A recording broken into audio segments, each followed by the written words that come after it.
Ramadhipa Raih alongside as well Alvaro Lucas, hoping for a good result in the 46 as we go racing in race 1 of the European Talent Cup. It's lights out as we head to turn 1. It's quite a long drag on these ETC machines as it's almost free wide going into turn 1. Now 69 Bahosa up into P2 there for him, but at the front it still continues to be the Italian, the 81 Gabarini leading the field. Alvaro Lucas up into P4 at the moment, sitting there. He'll go into the slipstream. Ramadhipa in P2 now as your race leader, or what was your race leader, your pole sitter, Gabarini ran wide and had a massive moment there, so perhaps just getting caught out offline. Perhaps getting caught out by the conditions, just running wide. A bit of smoke coming there, perhaps just under braking the tyre, locking slightly, or a bit of rubbing. Oh, a big crash at turn 5. Yeah, so a big crash at turn 5. Quite a few riders down there, and quite a few riders there just trying to pick up the machines as quick as possible before we, carry on at the front. But some disappointment there, definitely, as they try to get the bikes restarted. But at the front, Ramadhipa hits the front now, overtakes the 69 of Bahosa, and well, the race is certainly on. And now, trying to get into the slipstream, Gabarini has indeed dropped back, but perhaps now going to be dropping back for even further down the order, back down to P5, because, well, Lucas on his tail as things stand, as 69 looks up the inside once more. A dive bomb there over at turn 13, and now Ramadhipa is going to fight back as they head into the final sector now, as the clean-up operation at turn 5 continues. Yeah, Bahosa looked like he got a great start as lights went out, was just unable to hold P1 through turn 1, but settled into that slipstream place. He's gained from his grid position, obviously still has the double long lap to take. So Karpushin there showing as one of the riders that have crashed. Almeida as well. Looks like Ethan Sparks was well down as the 99 and 69 have been given their penalties to serve from now on. Of course, TNF having fought through earlier on today, he's put in all that work, and now race over at lap 1 as Bahosa at the front of the field. Bahosa's taking the lead. Ran slightly wide there, but able to keep it. Ramadhipa inside in the slipstream will get a great run heading into turn 5. Question about whether yellow flag will still be out, and it looks like they are with the light flashing there. So someone just flying off in the background there as well. Yeah, that looks like a front mudguard that was bouncing its way through the gravel trap there. So no more front mudguard for one of the riders in this group. But Ramadhipa now looking up the inside once more on the 32. He does in a very, very aggressive move. He takes the lead. It was hard, but it looks like Bahosa was just able to keep onto the circuit. I think the 69 perhaps just got a bit of a scare when he's seen the 32 of Ramadhipa coming up his inside. It did look like that, but able to keep the bike upright, slots back into second place, and will look to take the fight to Ramadhipa on this lap. Takes one incident, and it just bunches up. And now, side by side, heading to turn 1. Bahosa's on the outside though, so Ramadhipa holds firm in P1 as we head to turn 1. Now, of course, keep in mind, 2 long lap penalties to serve for Bahosa. That should be around 6 seconds lost, maybe even a little bit more if you're being so slippy out there. You don't want to throw it down the road at long lap penalty loop. Absolutely not, and obviously if he goes on the green while he's taking that long lap, he'll then have to do it again, so he has to be very careful. I suspect his strategy was to try and get away at the start and get as much of a gap as possible. Hasn't been able to do that. We're seeing a 5-rider group fighting for victory here, and it looks like he's just making a move into the lead ahead of Ramadhipa under braking at turn 5. Yeah, now of course we'll carry on. Ramadhipa fighting back straight away as they make their way towards turn 6 now, and then we're heading towards where the long lap penalty actually is located. So 69, will he take the first of his long laps this time around? It looks like he will, so diving into the long lap penalty now, should lose around 2 or 3 seconds. Where will this drop him back to? He entered P3 inside the podium places, and now he slots in. Is that Carlos Cano that slots in behind? So perhaps P13 at the moment now for the 69. We'll wait for that to update, but Carlos Cano nonetheless inside the point scoring positions, and that is going to be job done for one of Bahosa's long lap penalties. It is, and we'll check how much time he lost taking it. As you said, Cano up to 13th at the moment, and it looked like Bahosa was around Cano when he rejoined, so 12th, 13th place perhaps for the Spaniard. As now Alvaro Lucas looking up the inside. The 69 looks up the inside, but the CF Moto Aspar rider thinking better of it. Slotting back into P3 for the time being. Now, of course, Ramadhipa, super impressive in qualifying, now leading the race. Longarella sets the fastest lap, but that was soon beaten by 2-3 riders as Carlos Cano now holds the fastest lap. So Cano pushing on. Perhaps this is going to be his charge to get inside the top 10 as Gabarini hits the front once more. So the 81 showing true pace and showing that he belongs in P1. Yeah, obviously ran wide on the first lap from pole position, but hasn't let it affect him. He's just quietly gone about his business. Now back in the front, we see Cano and Bahosa going side by side on the run into turn 5, and Bahosa looks like he's ahead. Is he going to go up the inside of the number 20 as well? He is. A solid move there. Of course, Cano, he's had work to do, and he was, as we see actually, a crash there for the 26. So a disappointment there for him, so that will be an end as the marshals try and get that bike off to safety. Deep gravel as well for them, and clearly that bike not wanting to be moved easily as Alvaro Lucas now hits the front, and yet the second long lap penalty has been made by Bahosa. So a solid long lap yet again, as just ahead now, and still a nice safe rejoin in the finish up. But the 46 at the front of this field, and at the start of this lap, it was the 81, your pole sitter, who was in P1. Now he's dropped all the way back to P5 as Alex Longarella, your championship leader, looks to be on the attack. And well, Jack, it's been a great season so far for Longarella, and you have to say, if he can walk away with another victory, that's going to be some solid championship points. Another 25 points will be what he wants to get as he looks up the inside of Alvaro Lucas. It will be, yeah, exactly what he's looking for. As we see, they come through the final chicane, taking a couple of different lines. Some riders hitting the curves a bit more. Alex Longarella getting some encouragement from his team on the pit wall. And we see the number 4, battle for the lead through turn 1. Just trying to see who that is. It's a number 45, so it is Longarella who takes the lead. Gambarini running wide again at turns 2 and 3. We just had confirmation that the number 9 tank has taken, so that's Remy Salmon has completed his long lap penalty. As we head down on the run through turns 4 and into turn 5. And it's Christian Borelli who has the decision. And it's Longarella. It's Borelli who actually makes the move. It's very tight through turn 5. Longarella taking the lead through the run into turn 5. Christian Borelli now in P1. Yeah, great ride so far for the number 7. And well, it's been a great race so far for him. And now he's going to be hoping to try and take the lead he's going to try and hoping to take victory. But Lucas on the attack straight away on the 46. 5 laps remaining. So moving into the closing stages of this European Talent Cup race, this is where moves begin to be important. This is where you need to set yourself up in a nice position. It's almost 3 wide heading into the Imola section of the circuit, the chicane, as Longarella now slots back into P2. Lucas back down to P3, potentially now second position once again, but Carlos Cano, he's lurking. P4, the number 1 is on the attack, and he wants another 25 points to his name so far this season. He wants redemption after a tricky weekend over at Jerez. Of course, he started on pole position, but it wasn't smooth sailing for him. But championship leader Longarella is clearly not scared to get his elbows out. He's not. Longarella just taking, well, I think he was forced wide there. Carlos Cano, as Lewis mentioned, up to 4th place. An incredible comeback. He's actually into 3rd now. He's ahead of his championship rival. So, Cano from the 9th row, fighting for the podium positions. Out in front, Borelli is leading Alvaro Lucas, but there's nothing to separate them, and turn 3 will be crucial. It's time to get the power down. Whoever gets the power down first will have a huge advantage on the long run into the Adelaide hairpin. Carlos Cano just sitting behind the top 2 at the moment. Bahusa has set the fastest lap of the race. Under braking for Alvaro Lucas, getting very squirrely under braking for Adelaide hairpin, but able to keep it together, remaining in 2nd place as he looks to attack Christian Borelli, the race leader. Carlos Cano sitting in 3rd, just ahead of Alex Longarella, as the 2 title rivals fight for the podium positions. Cano has come from the 9th row of the grid. After the 180-degree corner, it's Borelli who still leads ahead of Alvaro Lucas, but Lucas is close. Is he going to make a move into the chicane? He thinks about it, but decides against it. There are other overtaking opportunities to come. Cano forces his way up the inside of Lucas and Borelli at turn 13. He goes from 3rd to 1st in one move, and he signals for the riders behind him to follow, but Borelli is on the inside through turn 14. He isn't able to make that move stick. They're 4 wide behind Cano into turn 15. All able to keep it together. Positions changing as they cross the line. And now just 3 laps to go in this shortened ETC Race 1. Cano leading ahead of Alvaro Lucas and Alex Longarella across the line. It looks like he's trying to build up a bit of a gap. He's gained 25 positions so far as the number 1. The gap will probably come down on the run through turns 3 and 4 into turn 5. So Cano leading the way here. And so number 1 showing his authority once more. Longarella and Lucas. Now they've been on attack from lap 1.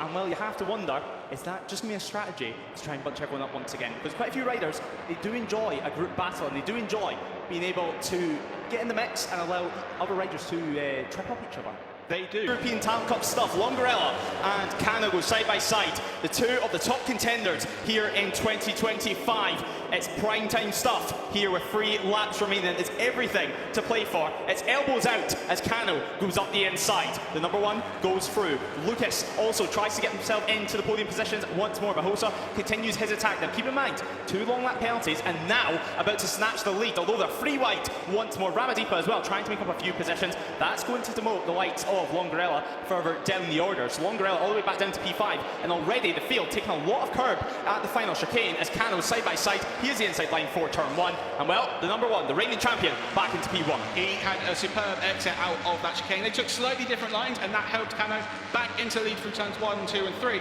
But he now is giving everyone else a toe behind him. Yeah, he's giving everyone a run for their money, that is for sure. As we head on to the penultimate lap, the 69 looks up the inside, that is Bahosa. Up the inside he goes, and straight away as well, the 45 Longarella. Everyone's going to try and take opportunity and push Cano further down the order. Obviously this race, Cano, he's had a dramatic one. Started from P26, started all the way back down the order. He's been used to fighting with people all the way throughout the race. Obviously, reigning champion, plenty of experience fighting at the front. But it's one thing to do it at the front, it's another thing to fight through the field and still have the pace, still have the tyre underneath you to fight as we near the final lap. It absolutely is, and he seemed to do it quietly as well. He sort of just made gains every lap, but without making everyone aware that he was making those gains, and then suddenly in the lead of the race. Yeah, definitely. It was, he's done it in a silent way, but as we say, actions speak louder than words. He's up inside the top 5 at the moment, and he sits waiting for an opportunity. Of course, we may have a back marker coming into play as well in this final lap, so a completely new challenge for this field as they come towards the final sector and make their way into what's known as the high school complex, heavy into the braking zone once more. And Alvaro Lucas, his bike's on the move underneath him, but he does get it stopped, he gets it turned and gets it out towards the final chicane now. Trying to make a move through the final chicane, but it's all on your exit as we enter the final lap. Longarella lead from Ramadhipa with Lucas in 3rd, Cano in P4 and Bahosa in P5. It's going to be a very tense final lap. We've got Cano looking for a remarkable victory from 26 on the grid. His title rival will obviously want to prevent a points gain for the number 1. And Ramadhipa through turn 4, that looked like taking the lead. Obviously, that will change on the run into turn 5. Yeah, on the break is at turn 5, you'd think. 1 or 2 moves still to be made. Ramadhipa though has the inside line, heavy on the brakes. It is Cano who was bravest. As now we continue our battle, we continue our run with 3 quarters of a lap left. And well, the team watches on. Cano's team watches on with, I'm sure, a little bit of enjoyment, but right now it'll be mainly nerves as Cano, a save, and then he is down. Cano, he lost the front, he tried to save it, and when saving it, it brought him back into the middle of the circuit. So number 1 is down on the deck, and definitely some disappointment there. His team watches on in disappointment. They'll go again, of course, later on in race 2. Ramadhipa leads with Lucas. It's just them 2 at the moment. There's a slight gap to the rest of the field. That's Longarella, who has crashed. Your championship leader is down. Now, we spoke about the championship gap before this one. It can change in a blink of an eye, as this race is going to go down to the wire once more. It's last lap time, it's last sector time, folks, here in the ETC. Cano and Longarella walk off as Ramadhipa leads with just 2 corners remaining. Ramadhipa is going to win race 1 of ETC, celebrates over the line, and it is going to be the 32 in P1. What a finish, what a result. 98 thousandths of a second. Ramadhipa wins from Alvaro Lucas. Of course, number 7 of Borelli will take the final spot on the podium. Bahosa in P4, Gabarini P5 after starting from pole. But frustrations you'd have to think for both riders, brutally. But Cano, a small mistake, a small error, a massive, massive price to pay. And of course, for your championship leader, did absolutely nothing he could have done, that is for sure. But Cano, he really wonders what could have been a solid, solid ride, and now he's going to have all that work to do again. Ramadhipa though does win 3rd in the championship now. For him, 60 points to his name on the Honda Asian Dream Racing Junior team. Of course, part of the junior talent team is Ramadhipa. And what a result it has been. It's been a long time coming, that is for sure. As Alvaro Lucas missing out by less than a 10th. He'll be disappointed, but he'll go back to the drawing board because he knows that a good result is on the cards. P2 is still a good result, but being that close to victory has got to hurt just a little. Borelli takes P3, Bahosa P4, and there is Borelli celebrating the Italian, absolutely loving every single bit of this cool-down lap. The marshals applauding the riders, of course. And not much of a conversation, of course, between Cano and Longarella, you would think, on this final lap. So they sit at the side of the track as our riders enter Parc Fermé. That is going to be Ramadhipa celebrating the win with his team and with his teammate actually at the moment. An unforgettable day, that is for sure. P1 for the 32. And of course, 25 points added to his championship tally. European Town Cup, they will be back out later on this afternoon for another race. So 50 points up for grabs for the ETC this weekend. As P1 just checking his team, it definitely was, as celebrations now begin down in Parc Fermé, where of course we'll be able to hear from him once he speaks to Jack, once he has a moment to reflect on exactly what has happened. But I think overall, a very, very happy podium here at Magny-Cours. Ramadhipa, it's going to catapult him up in the championship standings. And is this going to be the start of things to come? 60 points now to his tally, as we said, and up into third in the championship. Of course, just a 9-lap race. Lucas Brown as well down there celebrating.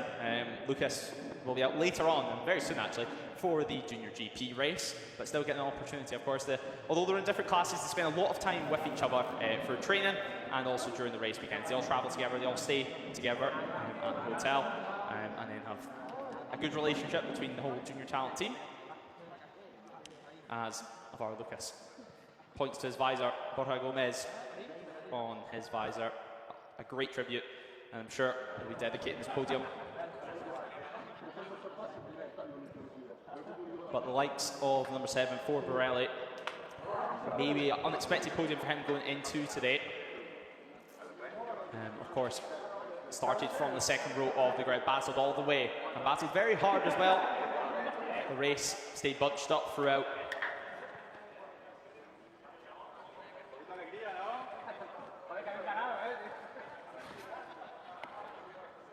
As the shades come off for the celebrations, for the pictures that are now taken.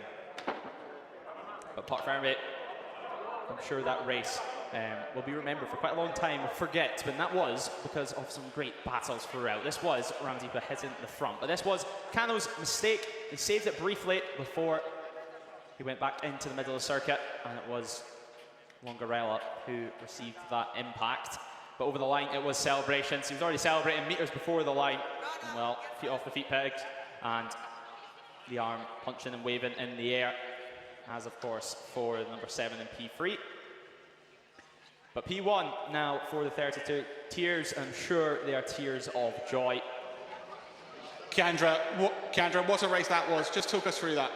Yeah, it's an amazing race for me. I give my best. I just do my best, and I try to be clever in every corner, and I try to make good last lap. I try to manage myself, manage my ego, and this is for Indonesia, for my team, for my family. Thank you so much for all the support. I will keep this momentum for the race too.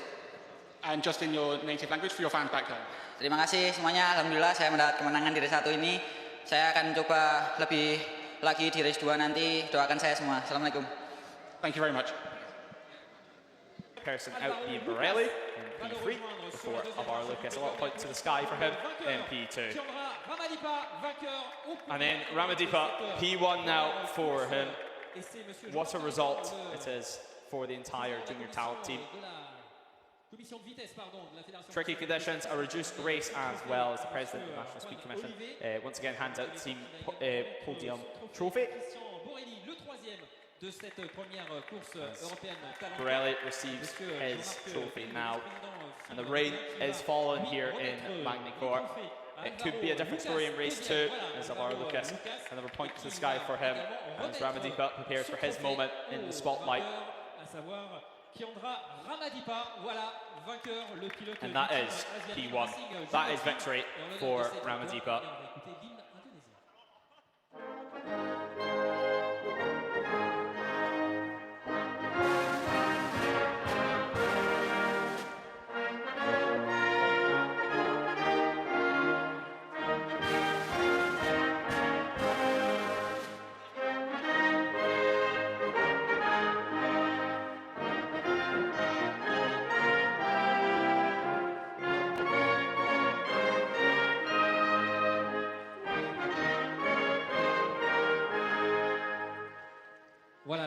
So the Indonesian national anthem rings out here in France. The rain is momentarily coming down now, but I don't think that's going to concern the ETC riders just yet. Of course, they will be back out for the race too. Who knows, it could be a wet race. Can it be Ramadhipa making it 2 from 2? We're going to have to wait and find out. What a race we had. It was another instant classic.